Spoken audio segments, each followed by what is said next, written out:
Manship here with Mainstay Property Group, Midwest Cash Offer, and the Manship Foundation in beautiful southern Broad Ripple, Indianapolis.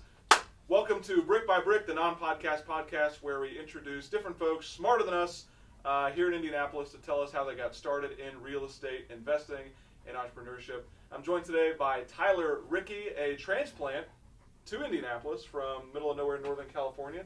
Tyler, welcome to the beautiful studio, and thanks for loving on my doggy. I like how formal it got all of a sudden. I know. You have like your podcast voice. That's all I've got is like that little intro and nothing else. Okay, so yeah. That's about as formal as it gets right there. Cool. So yeah, I'm from Red Bluff, California. I came here 6 years ago.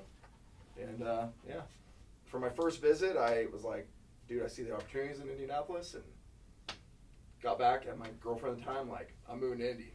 You can come with me? I'm fucking moving. And then, yeah, August of 2018. So you just what brought you out to Indy in the first place, and then what happened here to where you said moving? Dude, like how deep do I go? How much time we got, Jamie?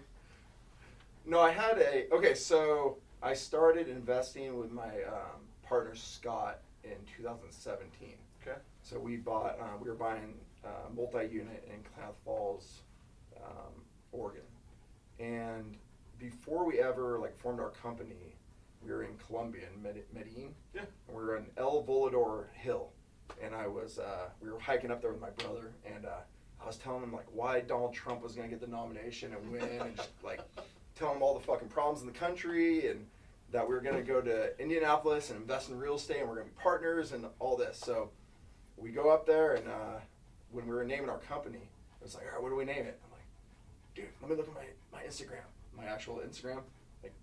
But anyways, it was El Volador Hill. So I was like, dude, Volador. So we're Volador. So we start buying heavily distressed properties in Klamath Falls, Oregon. So Which is where, again, forgive my... It's right, very near the border with California. Okay. Kind of the high desert. So we go up there, and it was Scott's idea to go up there. And we're like, dude, what is the deal? This shit is so cheap. Houses for $30,000, $40,000. And so we're like, all right, maybe we're the idiots. But so we start buying meth houses, and there was this one that this guy lived at this fiveplex, and his siblings wanted to sell. He didn't. So we had caution tape and spray paint on the side, and there was this crazy guy who made horror movies. So we're like, yes, we'll take it. And we're buying this for I think it's fiveplex for $120K. The meth house we bought triplex for $70K. Actually, $90K, and then my partner was $20,000 reduction. So we got it super cheap. So yeah. Yeah. So multi-unit stuff, high desert, just to be Mr. Big Bad Landlord Robert Kiyosaki style. Is that kind of the thought? And then that's good and fine. How the hell did you take that transplant to India? So that same year, we flew to Chicago. I thought I was going to invest in Fort Wayne because I'm from the country, so it's I don't want to go to a fucking city. This seems small enough. And I had a boss back in the day who I would talk to about real estate who lived in Fort Wayne. So Fort Wayne was in my head. So researching it, it seemed demographics really good in Fort Wayne. Anyways, we go there, couldn't find anything. And then my partner looked up who the top agent in Indianapolis was for multi-unit, and it was Charlene Gard, if you know her. Very well. So we come out, meet Charlene. She shows us 50 some houses. We buy 21 of them, and then I call my brother. I'm like, John, you're gonna fucking love it out here. This is fucking insane. So many opportunities. So we're buying houses for $35,000. This is in 2018, correct? 2017? 2018. Okay. Yeah, it would have been June or May of 2018. Cool.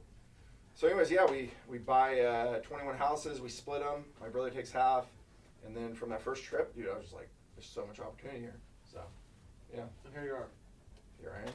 So the bread and butter then with your houses, you bought those essentially just because they were cheap. That's why it kind of sounds like Indianapolis full opportunities. I didn't say it was a great choice.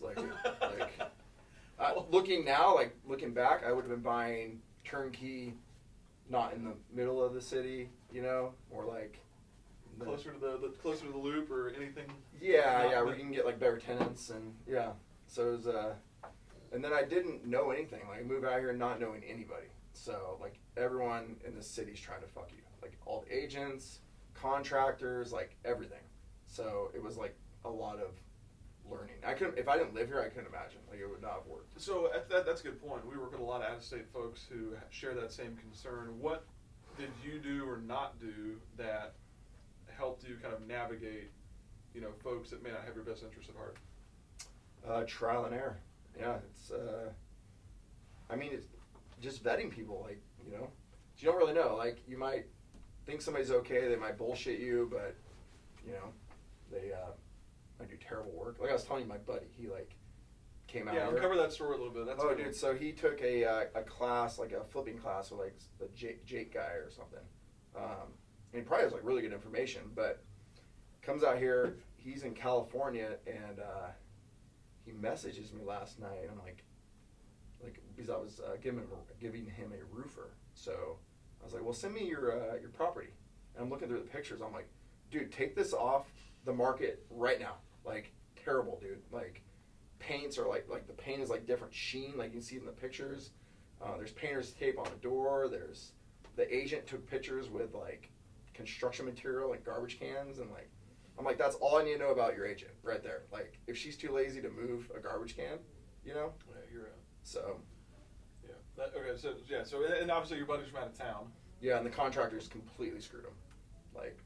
Completely screwed him. So I'm gonna go there today and just look at it and advise. What could he have done differently, or maybe this is too early on in the process? I didn't realize this is an ongoing thing. I thought this was a project. I wish he would have got a hold of me, to go walk it. I've been out of town though, so I was in South America, Costa Rica, and so maybe that was. I think I was in town, but you need somebody who is not a bullshitter, who knows what they're doing, to at least walk your properties, before you issue checks or anything.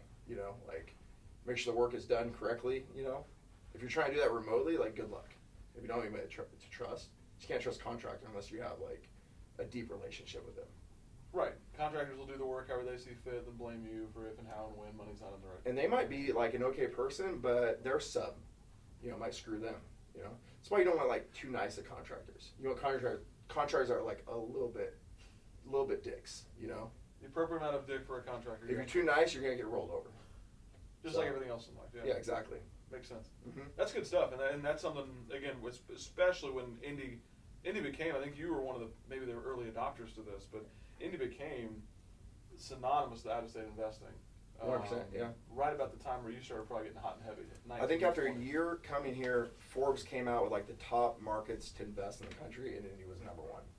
So I was a little ahead of it, and yeah, it's a lot of out-of-state investors. And we did stuff for a while where we were project managers on behalf of other people, and we started doing the volume. I said, I can't keep up with this, but obviously we heard nightmare story after nightmare story after nightmare story. People doing the exact same thing, and out-of-state investing is tough. Especially, I'm 2,000 miles away. I want to spend $250,000 on X, Y, and Z. You're gonna lose your ass. It's impossible if you're not there yourself to be that 100% dick to that person. Yeah. Or have someone to be a dick on your behalf. If it's wrong asset class, with the rentals, and good luck trying to manage construction from afar, unless you really have somebody you trust. So, if you could maybe do it again, or maybe encourage people that are listening to this on one thing that they can take from your boo-boos to better suit them into more fruitful endeavors, what would you say and why? Find a really good mentor who's honest, from the very beginning. Somebody who doesn't have any, doesn't benefit from fucking you, Gotta find somebody who just knows what they're doing, somebody who's actually doing what you want to do. And I agree completely. I'm lucky enough to have a couple of those people that I didn't pay for. I think that's what everyone's looking for, is a mentor, and then ironically they subscribe to something or take a class, whatever it is. I don't know. Even that, they're biased. They're getting money out of you. And that's what I'm saying. They're better off finding somebody who's let me take you around for a little bit and explain some things. And I think a mentor, by definition, is someone who's not compensated for having been a mentor. Yeah, I 100% agree. If you pay a mentor, you're a client at that point, and they've every incentive to profit from you. 100%. Yeah. So I don't know. I say it all the time, and obviously it's Mr. Rickey's experience is singing the same story. But I'd highly encourage people to listen to this. Maybe videos like this would teach you something. That's why we do them for free. That's why I don't do a master class or a course or anything like that. We've been asked to do 1,000 times. It's not worth it, man. I don't want clients. I don't want more expectations. I don't want to upset the apple cart. But for me and my group and my team, it's much more important to teach and teach for free so that you guys come back around. Trust me, it's very self-serving, but people come back around after they've made the money, especially if they do it for free. My 2 cents, whatever the hell that's worth. And like, if you come here, like, don't be in too big of a hurry. Like, you know, like we came and like tied up 21 houses our first trip. That wasn't smart, you know. Like, that's good feedback. It got the ball rolling, but it's like, holy shit. Have to slow that ball down if you get 21. Yeah, yeah. Kind of go around, start talking to people, figure it out, drive the neighborhoods, you know.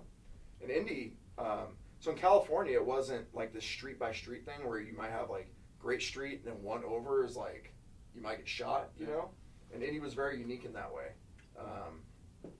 So yeah, you might be thinking like, oh sweet, yeah, there's good houses around here. Like, yeah, in the future we'll probably grow into it, but like you're gonna like lick your wounds for a while, you know. Yeah, for those wondering, 38th and Park and 37th and Park are different neighborhoods, different things, and there's 1,000 of those that exist within the city. Speaking of sexy addresses versus potentially not sexy addresses, I'd be curious if you wouldn't mind sharing what your biggest success or home run has been since you've been here in Indy. And that could be something, whether it's a person you met or whether it's a deal you did. I mean, have fun. Like we had a deal the other, like we ended up with like way too many houses. So I ended up with like 70 houses a couple years ago that I needed to renovate. So I put together like a whole plan, like, all right, my top contractor is going to be like my manager, then he's going to manage all these crews. It did not work. He's great with his people who are like family and, you know, like 20 people. So straight disaster. Like, oh my God. Great at like, managing his people, poor at managing other people. Oh, so bad. Yeah. So bad. I'm like, dude, like I thought our price was this. He's like, dude, like that crew fucked us, you know, like so it, yeah, it didn't work. So it's been a lot of like working through all that, and the scale was just like, oh my God, like quite the learning experience. Coming out of that now, it's like, okay, much better from it. But just the other day we had a deal that we have like millions and millions tied up. We just keep rolling, and sometimes like just the money isn't available like that week. You know, a closing gets delayed or something. So I passed a deal off to a friend of mine, and she made $70K on that one deal. And that was like, dude, 3-2, like pretty much in the hood, you know. So sign me where the hell was I? Like I was with some friend. Like a recent like little success, dude. Like she just absolutely killed it on that. That's right. You know, so they're out there like crazy. So we've had plenty of wins, plenty of losses, you know. So it's cool to hear that too. That's something a lot of people don't think about. So many folks tie up all of their cash into one of these deals, and then it immediately chops up at the whole thought of diversification that we all learn as investors since we're tots. But you know, I like the way you think about it. That aggregate sum of money you have tied up. Sometimes it goes up, sometimes it goes down. Most of the time it goes up. As long as it continues to go up at an 8, 10, 12% clip, everyone's happy and we win. So even if you do have to shell off a deal like that to someone else because you can't perform on it, man, welcome to the club. Hi, Manship Property Group. We sell a lot of houses. Yeah. But yeah. We just listed our house we got from you. Which one? On Carson. Oh, the one by you, Indy. Yeah. I should know more about this house, but I'm shocked to say I don't. Yeah, we'll see how we do it, but yeah. But also we just we're closing next week with this partner, Haley Wild. You know Haley? I know of Haley. I don't know Haley now. Yeah. So this is we've been a partner on some houses, but my old partner passed on this house. It was on 22nd Street, and we bought it for like $70,000. And Haley just renovated it. She did it, killed it. Like, is this the house where someone? Yeah, else yeah. Nice. Okay. We're closing next week, but like we're getting $215,000 for that thing. No kidding. Yeah, it's like so these rentals that you're able to sit on, you know, like enough time, like it's pretty cool, like cashing them out. So that's a golden goose right there. Just shell it off to one of your pals and let them make the money, and you look smart twice. Yeah, 100%. People think, congrats, Haley. Yeah. So yeah, that's cool. That's a really cool success story. That not only have you guys had the success buying the property, seeing the appreciation, getting your scars, but also you're meeting people along the way that are winning because you're winning. Mm-hmm. Like, Yeah, it's fun helping people, man. Like advising friends, you know, like like, hey, dude, I'm an idiot. I've done everything wrong. So don't do this. Don't do this. I should write a book on like what not to do. I would happily co-author if you'd have me. I think that I have do plenty to add. Yeah. And it's funny. Everyone that sat in that seat, I think it'd be funny to make a little compilation of like everyone that said something or something like that. I'm an idiot. I screwed up. I'm terrible at this. You know, just everyone said just that. And I think that's a telltale sign that somebody knows what they're doing. If they fucked up enough, if they've screwed up enough to be in that seat and say exactly that. So thanks, man. Welcome to the club. Yeah, man. It's just important to have courage. Don't stop, but like, I will say, like, learn from others, do your due diligence, like, so there's like power in jumping in, but like, there's more power in learning from other people's mistakes, and just like some idiots, like, just don't listen well, like myself. Like, I kind of got to like learn things, It's like the cowboy in me. Grew up on a horse ranch, like, you get it. Trading colts, and so listen to people like that actually know what they're doing. So well, I think we were brothers in another life.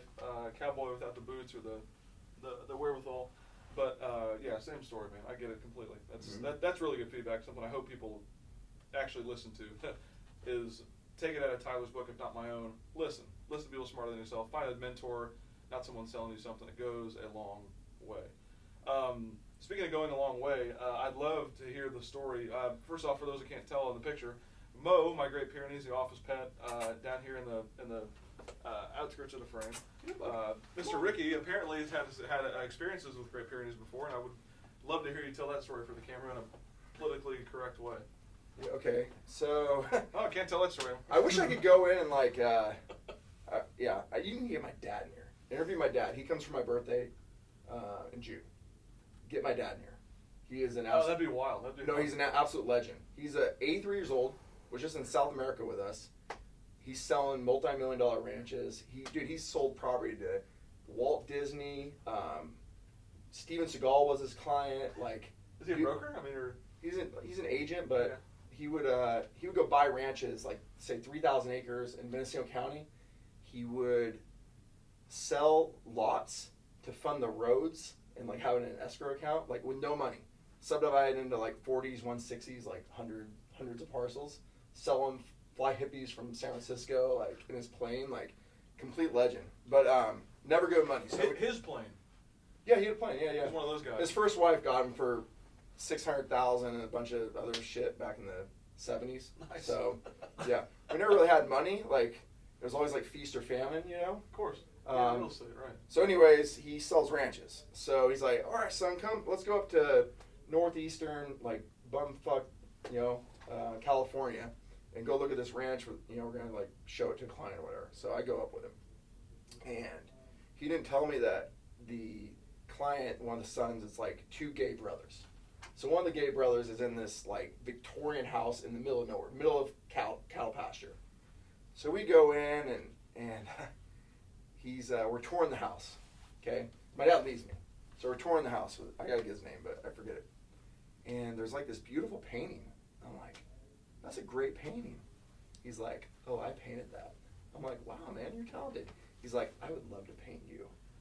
And I was like, dude, I am not gay, but you can totally paint me. Like, that'd be great. I never got a portrait made, but so. It's too bad. So he's giving me these pina coladas. I love pina coladas, Who doesn't? Probably trying to get me drunk, take advantage of me, but, Anyways, my dad comes back.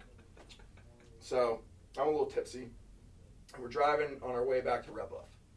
And we've got an old buddy. He used to be the vice president of American Express. This guy's the most interesting person in the world. Like, amazing. His name's Gary Johns, like, straight legend. So we go to his ranch house. He's got Great Pyrenees out front. He's barking at me. So I'm like, hey, bud. So we go in with Gary. So Gary serves whiskey in mason jars. And you kind of got to drink, like, while you're there. So I'm drinking whiskey in the mason jar. I am hammered. So we're leaving. And, in my drunken state, I reach down and to pet the Great Pyrenees, who's sitting by his food bowl, bites me right in the fucking face. I am like cut open, bleeding. He has a Thai wife who runs up like, oh, no. Like, I'm like, oh, I'm okay. Just like squirting blood everywhere. I go like some rural hospital. They sew me up. I got like, I think it was 12 stitches. But it's like right on like the crease of my chin. So it worked out well. But I could have lost an eye, like bit my nose off, like who knows. But so don't drink pina coladas. What was the moral of that? Like, or what was the purpose of that story? I just think it's funny. I was just I think it's a funny story. Yeah, so I look at real estate. Got bit oh by yeah, a dog. Great Pyrenees, yeah. So I walk in and I'm like, oh, Great Pyrenees. I got bit in the face by one time. You were surprisingly cool. If I got attacked by a half a ton polar bear and just walked on in, you were You were cool with it. So I didn't know it at the time, but I've had a lot of concussions. Okay, so Checks out. listening to Joe Rogan. He talks about people with concussions. They don't process like fear properly. So they're not really scared of anything. That's where people like watch my Instagram. I have like no posts. I just do stories or whatever. But they're like, dude, are you fucking scared? I'm like, no, not really. Of what? Yeah. I should have been the town I grew up in. My head's fucked up or whatever. But yeah, so I guess if you have concussions, you like don't process fear well. So. Well, it checks out. Dude walked in and Mo's sitting right there kind of doing his thing, barking. For those that don't understand Great Pyrenees, Caleb put one on the screen. 150 pounds, looks like a polar bear. Not a very friendly looking dog. Mo is He's a pretty friendly looking. carpet rug. Yeah. Or a bear rug, all things considered. But not super friendly dogs that very obviously can do some damage to a human if they choose to. Rickey walks on in like he's been doing this his whole life, because I guess he has. So the only other question I have for you, Mr. Rickey, because frankly we talked about it when you were here for our March Madness event last week. Mm-hmm. Talk to me about your logo. Oh. The top three logo, not even close. It's a good logo, right? Top yeah. three I've ever seen in my whole life. I think at some point somebody like was calling me like a property pirate, or like, you know, we were buying like distressed assets and, you know, didn't have properties really cheap, and I think it was Haley's dad maybe called me property pirate. So it's like, so I had Instagram like, property pirates, and I like, you know, started thinking of a logo, you know. I'm like, oh man, a house has a skull, and so anyways, I did an ad contest online, and I kind of had a drawing, but it wasn't like every component here. I had a friend who suggested the hammers. That was really good. Yeah. And then the guy who won the ad did the teeth as the picket fence. I was just like, yeah, that's dude. So it all came together. It's like, I don't know. There's not really a purpose to it, you know. It's not like it's monetized or anything. It just makes kind of cool hats. No, that's it's dope. But I think you should. I mean, I would brand the crap out of that if I were you, or get somebody better at that. I know it's not your shtick, but man, like that's. Yeah. I'll get hats for the office. I'm gonna need a hat, 100%. 100%, yeah. Guys, thank you, Tyler. Guys, any questions, comments, concerns for Tyler? Tyler, what's the best way to have someone potentially reach out about maybe a deal, or to get some quick feedback? Maybe if they're looking for that mentor we were talking about, how can someone get a hold of you? Instagram. Like, I have a little tiny following, but it's like very engaged following. Because I don't post anything, and I don't like, you know, you can't find me unless you're friends with me, basically. But I just do stories all the time. So what's the handle for the IG? That's Property Pirates. Pretty sure there's not another Property Pirates. So just search Property Pirates. At Property Pirates. I guess there's nothing else. He doesn't post, but it's fun. You see the cat video? I don't want to see the cat video ever again. Yes, I'm disturbed. Seen it, right? I'm disturbed by the cat video. Okay. Please be careful hopping on at Property Pirates. You'll see things you wish you didn't, including some of the things that Tyler sees regularly when walking through Indianapolis real estate. Mm-hmm. Guys, thanks very much for this extremely off-the-rails version of Brick by Brick. My name is Evan Manship, Mainstay Property Group. Tyler Rickey with Property Pirates. We'll see you guys next time here in beautiful Southern Broad Ripple. Done deal.